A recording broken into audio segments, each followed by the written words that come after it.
Hey there, I'm Linda. If you'd see me walking down Main Street, you might think, now there's a lady who's got her life together. And yeah, at 55, with my own business and a home that could grace the cover of Garden Beautiful, it sure looks that way. But let me tell you, it wasn't always sunshine and roses. This whole saga kicked off about 25 years back. I was 30, fresh off the loss of my folks. They were good people, loved me to bits, being their only kid and all. They left me the family farm and our old house. A sweet deal for some, but for me, it was a mix of a blessing and a curse. One day, I was out in the fields, checking on the crops, when Mike, my neighbor, hopped over the fence. Mike was as rugged as they come, with hands that told tales of hard work and a smile that could light up the darkest days. "Hey, Linda. You plan on running this place all by yourself?" he called out, wiping the sweat off his brow with the back of his hand. I shrugged, trying to look more confident than I felt. "Guess I have to, don't I? Can't let this all go to waste." Mike leaned on the fence, his eyes scanning the horizon. "Your folks did a hell of a job with this land. You need a hand, you know where to find me." "Thanks, Mike.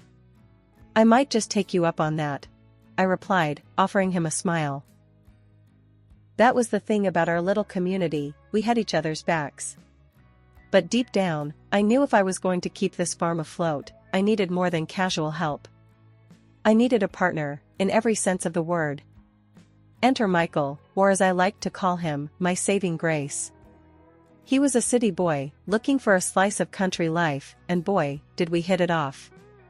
One minute we were talking crop rotations, and the next, we were planning our life together.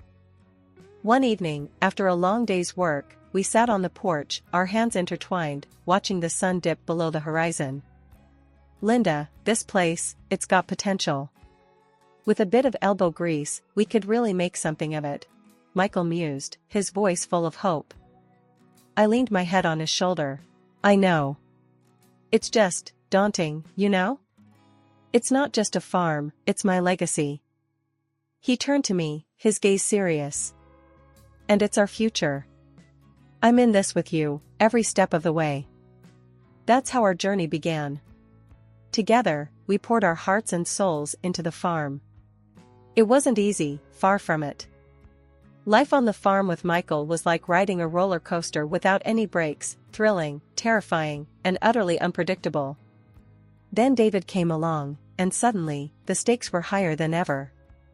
He was our little miracle, the kind of baby that could make the hardest farmer melt into a puddle of goo with just one toothless grin.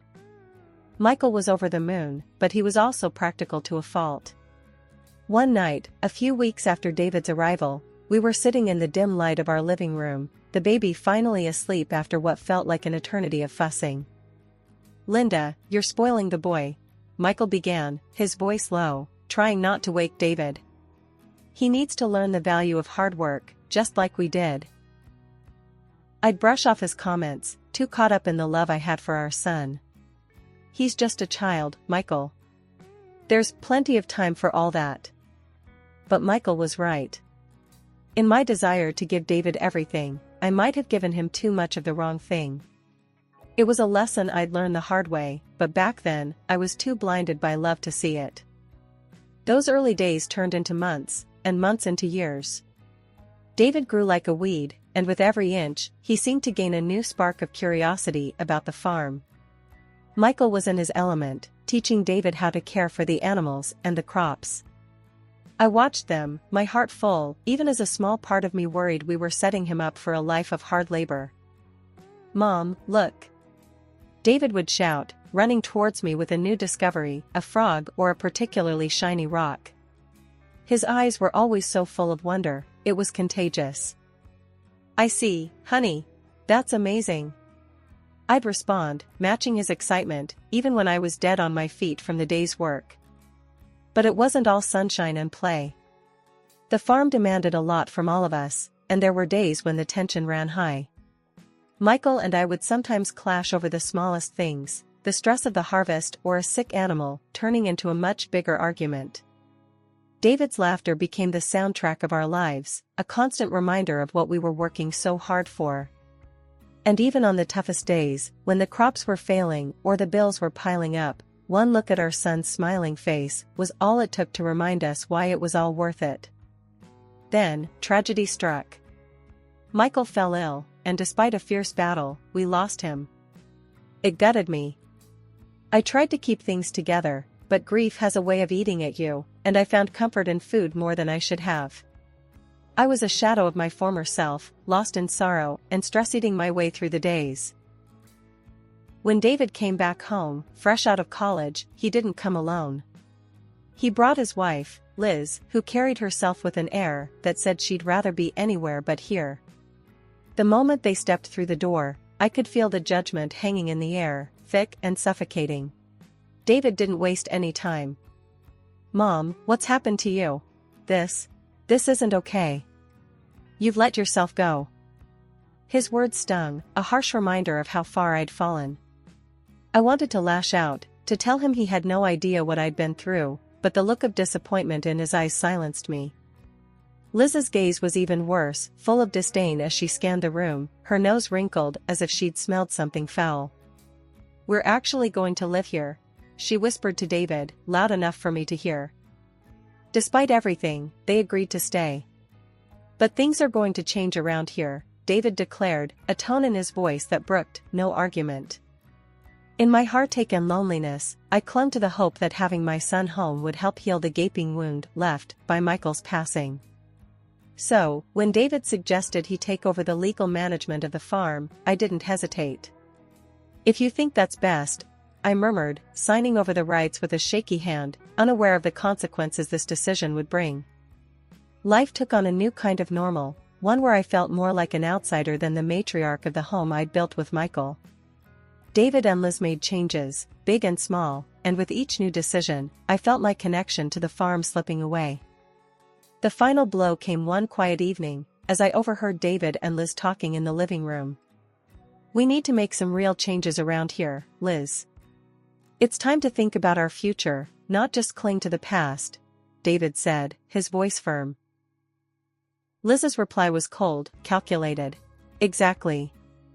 Your mother had her time. Now, it's our turn. We need to think about what's best for us." The days rolled into one another, each feeling heavier than the last. My home, once a sanctuary of love and laughter, had turned into a battleground. David and Liz's disdain was a constant shadow, chilling the very air I breathed. One afternoon, I was tending to the garden, my hands deep in the earth, trying to find some solace in the familiar feel of soil, when David stormed out. "Mom, we need to talk," he said, his voice tight with frustration. I straightened up, wiping the dirt on my jeans, bracing myself. "What's it now, David?" "It's about the farm, and your habits. Liz and I have been talking. We think it's time for some changes," he said, avoiding my gaze. I felt a flash of anger. "My habits? You mean the way I run the farm? The farm that's been in our family for generations?" David shifted uncomfortably. "Yeah, that. And, well, Liz thinks, we think you could take better care of yourself. For your health." I couldn't believe what I was hearing. "So, this is about my weight now? Is that it?" "It's not just that, Mom. It's everything. You've let yourself go. And the farm, it's not being managed right. We're losing money," David shot back, his patience thinning. The accusation stung. I had poured my heart and soul into this land, even more so after losing Michael. To hear my own son dismiss it all so casually was a knife to my heart. "And what do you plan to do about it, David? Take over completely? Push me out?" My voice was sharp, laced with hurt and anger. David sighed, running a hand through his hair.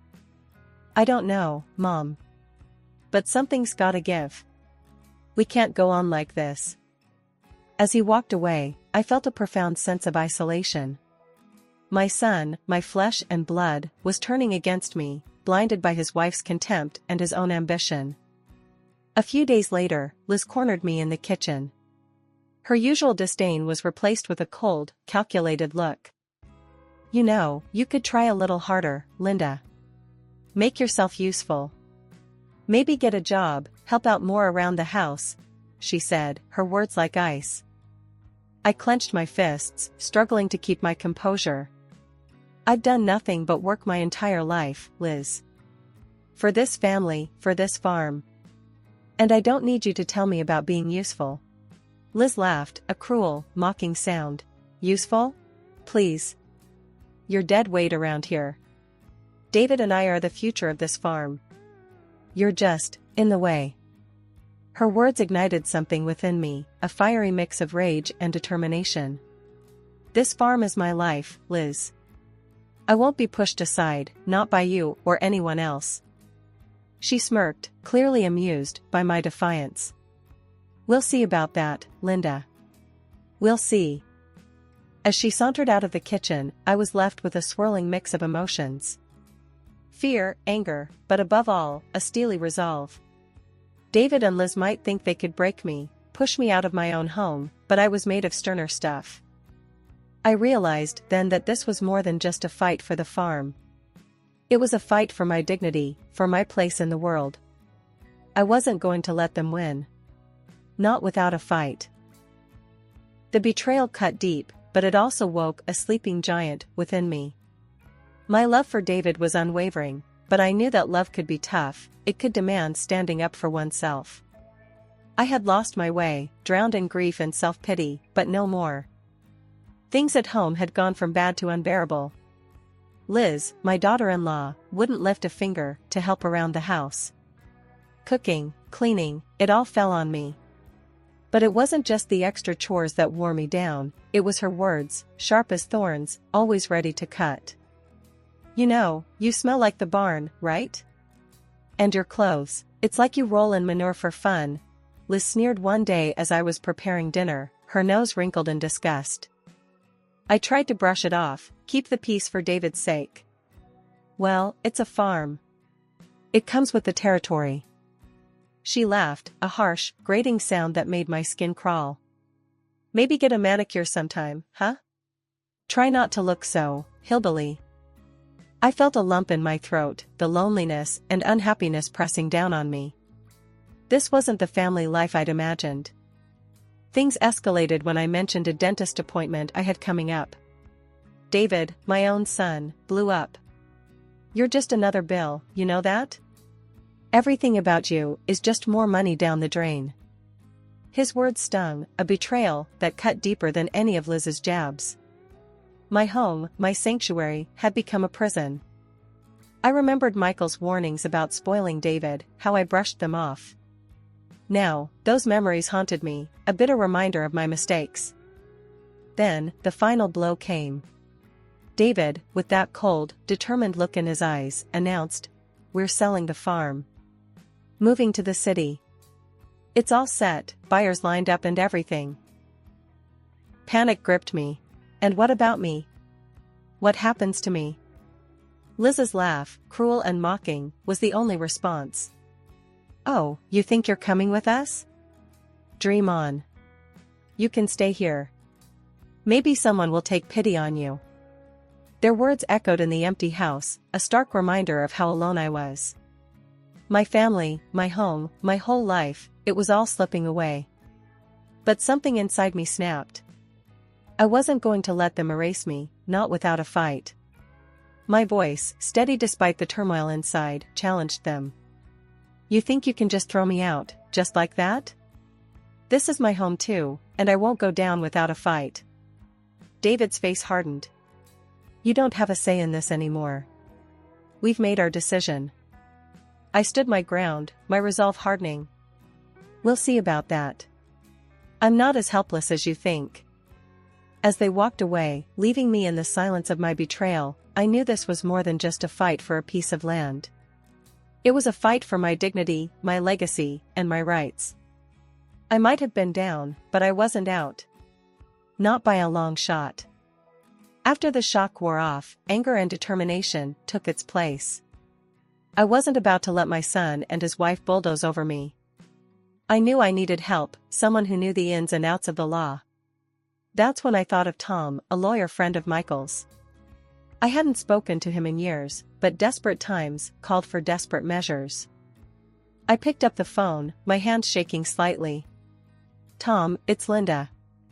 I need your help." Tom's voice was a balm, calm and steady. "Linda, it's been ages. What's going on?" I poured out the story, the pain and betrayal, coloring every word. Tom listened quietly, only interrupting to ask for clarifications.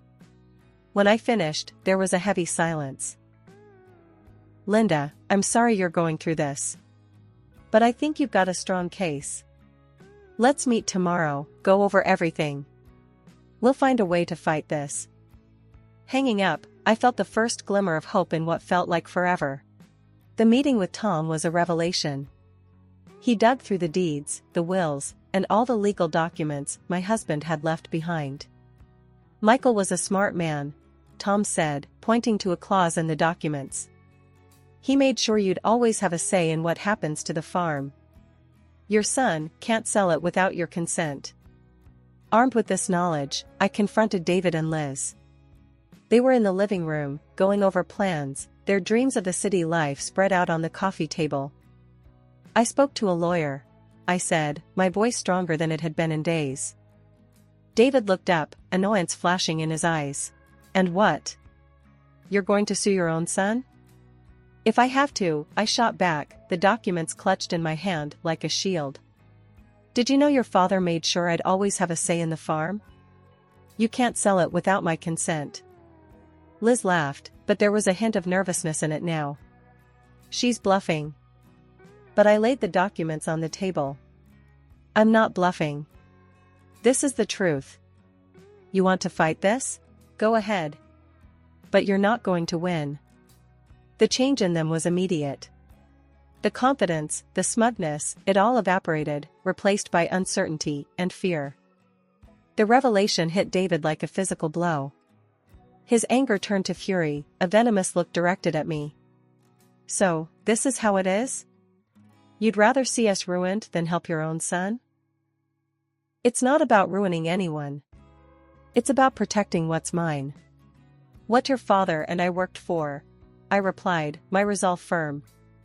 David's fury boiled over. "All you care about is this farm. Not me, not us. You know what? We don't need you. We don't need any of this." Liz joined in, her words laced with venom. "Yeah, we thought we could use the money, but if this is how it's going to be, forget it. We're better off without you." Their insults stung, a bitter pill to swallow. But as they stormed out, leaving me standing alone but resolute, a weight lifted off my shoulders. The realization hit hard, David's love had been conditional, tied to what he could gain from me. The house was silent after they left, a stark contrast to the chaos of the confrontation. But in that silence, I found strength. I had stood up for myself, for Michael's legacy, and though the future was uncertain, I felt a sense of peace. With David and Liz gone, the silence of the farm wasn't as oppressive as I feared, it felt like a clean slate. The first few weeks were tough, not gonna lie. Waking up to the vast, empty house felt eerie, but also sparked something in me I hadn't felt in years: freedom. I started with the garden, Michael's favorite spot. It was overgrown, a wild tangle of weeds and memories. As I dug into the earth, clearing away the neglect, I felt closer to him than I had in a long time. Tom dropped by one afternoon, a surprise visit. He found me in the midst of my gardening, hands dirty, hair a mess.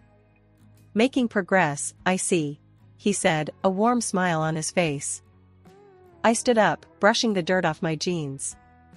"Trying to. It's good to see you, Tom. Wasn't expecting company."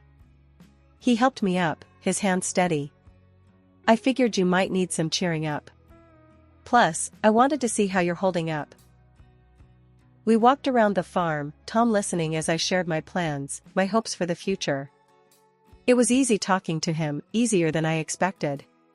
He had this way of making me feel heard, understood. "Linda, you're doing an amazing job. Michael would be proud. Tom said, his gaze meeting mine. Something fluttered in my chest at those words, at the look in his eyes. Thanks, Tom. It means a lot, coming from you. As the days turned into weeks, Tom became a regular fixture around the farm. His visits weren't just about checking in, he started lending a hand, fixing up the barn, helping with the crops. We fell into an easy rhythm, working side by side, sharing meals, and more laughs than I'd had in years. One evening, as we sat on the porch, watching the sunset, Tom turned to me, his expression serious. Linda, I've been meaning to tell you something. I felt my heartbeat quicken, a mix of anticipation and nerves. What's that? I've grown quite fond of you. More than just a friend. I know it's been a tough year for you, but I was hoping, maybe, you'd feel the same, he said, his voice steady but his eyes searching mine for a reaction. I was speechless, a whirlwind of emotions tumbling inside me. The thought of opening my heart again, after everything, scared me. But looking at Tom, feeling the warmth of his hand in mine, I realized I didn't want to face the days ahead without him. Tom, I started, my voice barely a whisper. I think I feel the same. His smile then, it was like a new beginning, a promise of better days to come. We leaned in, the kiss soft and tentative at first, but it quickly deepened, filled with all the unsaid words, the shared sorrows, and the budding hope for the future. Life on the farm changed after that. It wasn't just about rebuilding anymore, it was about creating something new, something ours. Tom moved in, and together, we started planning. Not just for the farm, but for us. Rebuilding the farm, finding love again with Tom, it wasn't something I expected. Life had a funny way of surprising you, of turning the tides when you least expected it. And as I looked around at the land Michael and I had loved, now being loved anew, I knew I was right where I was supposed to be. Life had settled into a comfortable rhythm with Tom, whose grown children treated me with nothing but kindness and respect. It was a stark contrast to the turbulent relationship I had with my own son, David, and his wife, Liz. One afternoon, as I was tending to the flowers that Tom and I had planted together, my phone rang. The caller ID showed Liz's number, a name I hadn't seen on my screen for months. Hesitantly, I answered. Linda, it's Liz. Listen, we need your help, she blurted out, skipping any pretense of pleasantries. I took a deep breath, bracing myself. What's wrong? It's David. He's in trouble, big trouble. He's being charged with fraud. We need money for a good lawyer. Her voice was desperate, but I detected an underlying expectation, as if my agreement was a foregone conclusion. The news hit me hard, not because of the charges, somehow, I wasn't surprised, but because they had the audacity to ask for my help after everything. Liz, I can't. David needs to take responsibility for his actions. I won't bail him out. There was a pause on the line, and then Liz's voice turned cold, venomous. I should have known. He was right about you, always so stupid and narrow-minded. You never cared about us, only about yourself. Her words stung, but my resolve didn't waver. Liz, that's enough. I've done all I can for you too. It's time for David to face the consequences of his actions. Without waiting for her response, I ended the call, my hand shaking slightly as I placed the phone back on the table. The silence that followed was heavy, filled with the weight of 1,000 unspoken words and what-ifs. Tom found me on the porch later, the sunset casting long shadows over the yard. He sat beside me, his presence a comforting warmth. Everything all right? He asked, his voice laced with concern. I sighed, leaning into him. It's David. He's in trouble again. But this time I made the decision not to help. It's hard, Tom, but I know it's the right thing to do. Tom wrapped an arm around me, pulling me closer. You're a strong woman, Linda. Stronger than you give yourself credit for. You've done all you can. It's up to David now. As we sat there, watching the day give way to night, I reflected on the journey that had brought me here. The heartaches, the betrayals, but also the love, the growth, and the understanding that sometimes, the hardest decisions are the ones that ultimately save us. Liz's call, David's troubles, they were just echoes of a past that no longer had the power to hurt me. I had found my peace, my strength, and my family. And I was determined to protect that, no matter what came our way. Always be true to yourself, I murmured, more to myself than to Tom. Even when it's hard. Especially when it's your own son. Tom squeezed my hand in silent agreement, and in that moment, I knew that no matter what the future held, I would face it with courage and integrity. I had learned to stand my ground, to choose my happiness and well-being, and to let go of those who couldn't respect that.